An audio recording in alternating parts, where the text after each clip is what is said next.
Hi there, Janet Fritz here for Galaxy Girl Creations. Welcome to my channel. Welcome to this month's Off the Board.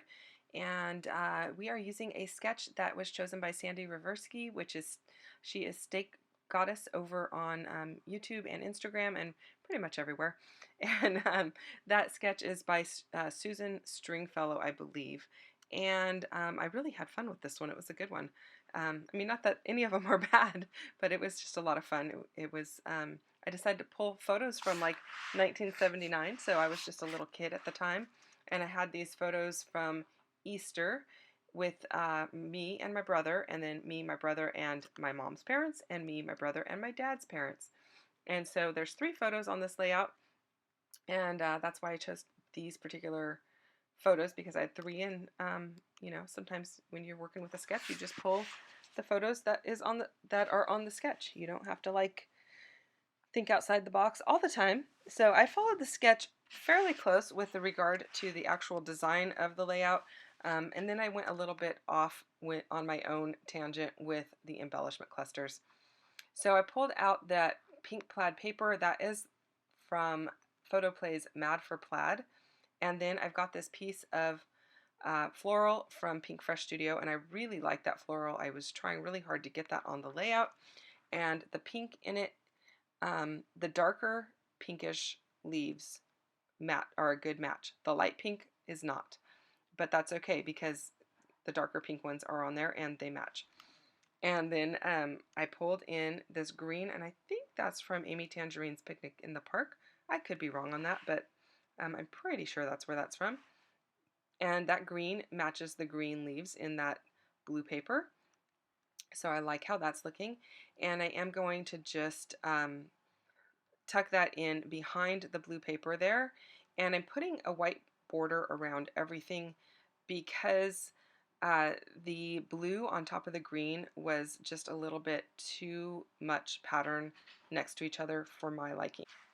And I am inking up all of those papers with the latest color of Distress ink, and that is called Kitsch Flamingo, and it's a really good match for that pink background paper. So I'm just putting it on every single paper, and I'm not putting it on really dark so you don't see it really bold on the blue paper or anything like that, but it is definitely there. And then I decided this green paper was just a little bit too wide. I wanted to give a little bit more space around it for that plain white piece of paper, so I just went ahead and trimmed it down, and that is also backed in white, and it's got that pink flamingo or Kitsch Flamingo inked around it as well. It's inked around the green and the white, so you definitely see the layers even though there's white on white. And then I was just trying to get those pieces of paper centered right to left because it was off. And so I was just trying to get them nice and lined up. And so I'm liking how that's looking, and I know it's kind of busy, but once I get the photos on there, it's not going to be nearly as busy because the photos cover up a lot of those papers. So what I did was I had the original photos, I scanned them into my computer and brought them up in Photoshop Elements. I adjusted the color just slightly. They had a lot of green hue in them, so I kind of backed off on the green hue. They are still a little bit green, but in all fairness, the house is like this super light color green with a green trim, and there's those big green trees. So I couldn't get away from the green completely because, you know, the background has green in it. So,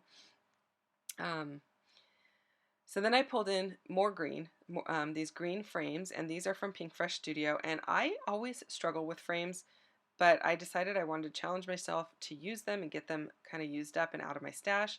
So what I did was I pulled in a piece of vellum that is kind of like a light teal color, and I backed them, all of the frames, with that light teal color, so it kind of mutes out the pattern that is below it.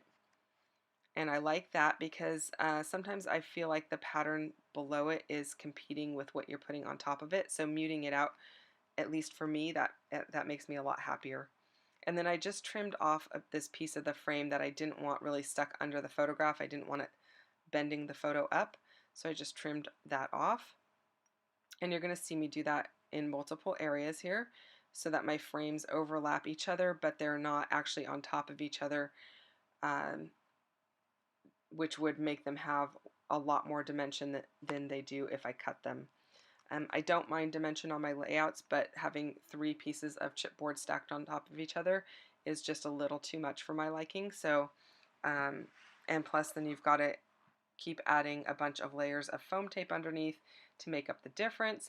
I do end up cutting some tiny pieces of foam tape that you see me right there, putting underneath the letters to support them, because part of the letter is on top of that chipboard frame, and then the other piece is kind of like sunk down, but I didn't want that to create a problem and have those letters popping off in your album. That would kind of like be such a bummer. You go back in your album and your letters have all fallen off because they weren't supported. So that's what I did. And I'm using these colorful letters. I don't even know what collection those are from, but I really like that they're in Easter colors and that they match everything that's going on. A lot of pastel. Even though I have some non-pastel colors on here, bringing the two together works well because there are some pastel colors as well as some more saturated colors. Now that I've got all of my letters properly popped up and supported, I'm going to go ahead and work on my other areas. I'm going to back those with that same vellum, and it doesn't really look super teal on the screen. It's got a kind of a blue hue to it, but so it's not really bold. I have one that's a little darker than this, and then I have this lighter one. And so I like how it's looking. It's just muting everything out. And I'm not really sure where I'm putting that frame, so I just went ahead and decided to back the whole thing in case I use the whole thing. Some of these are going to be hanging off the layout, and that's very different than what the sketch calls for, but that's okay. The sketch is just a starting point for you. If you have things that you want to do differently, do them differently. There's no reason why you shouldn't. Do what works for your photos and for your composition and whatever inspires you. So you don't have to keep it the same as the sketch. And I'm really actually very curious to see how everyone else plays along with this particular layout this month, or this sketch this month, to see how they made it their own. And, you know, a lot of people might even be doing other sizes. You never know. So speaking of that, go and check out all of the other people that are playing along with Off the Board. This is a monthly series that we do on the last Wednesday of the month. And it is something that Crystal Barrett started over at Pineapple Paper, so make sure you go and give her a little love and check out her channel and all of the other people playing along. We all really enjoy it. Typically, we take a pin off of our Pinterest board and then we use that as inspiration for our layout. And I believe this was a sketch that Sandy had pinned or chosen, and so we are using her pin this month. Once in a while, we will do it as so everyone's using the same inspiration, but oftentimes we're all using different inspiration. So come back and check it out every month. You never know what you're going to find. It's so much fun. So I am going to continue working with these frames, cutting them up into bits and pieces and adding them into each area that I want to have the embellishments. Now, this chipboard is, I don't know what the deal is, but it's awful. And the chipboard's actually not bad, but when you go to peel it off of the backing, like you go to peel it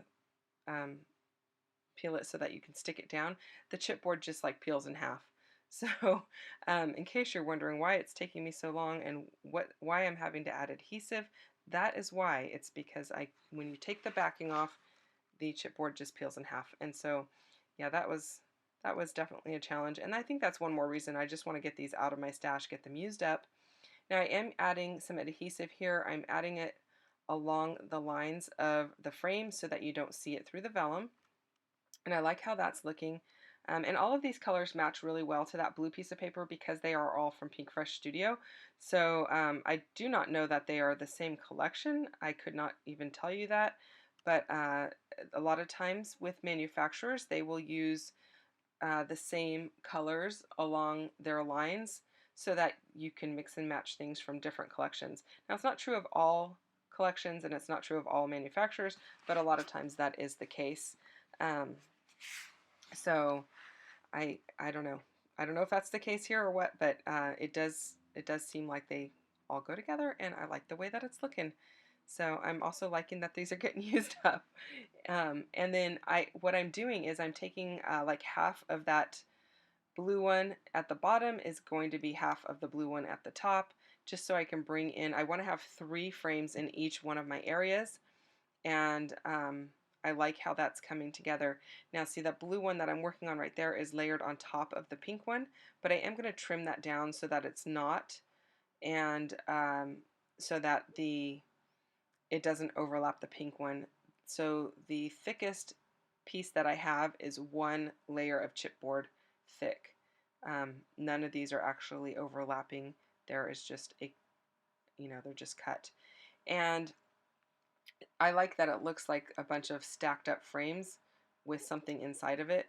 And a lot of those little joins are going to be the joins of where the frames are connected. Hopefully I'm explaining this so you can understand it. Are going to be covered up with another piece, because I'm going to put a little bit of embellishment on there, and that is going to be another thin piece of chipboard. So at the end we will have two thicknesses of chipboard, but one of them is much thinner than the other. So, and then I'm going to just finish up this one up here above the photograph, and that was probably the one that kind of gave me the biggest problem, because I kept cutting it and then it was like getting too close to the green frame below it, and the angles just weren't right. But in the end it worked. And then of course, I've got to have the vellum in it, so trying to tuck that under, trying to get that to work out was a little bit of a challenge, but I did get it to work out, and I ended up just using my regular glue on that, because trying to slide it under with the ATG adhesive was just not going to work for me very well. So and then basically I just end up adding some hearts off of the thicker sheet there. I don't add a whole lot more than that. At least I don't think that I do. I did this layout a little bit ago, so I'm trying to remember. But I don't think I add a ton more.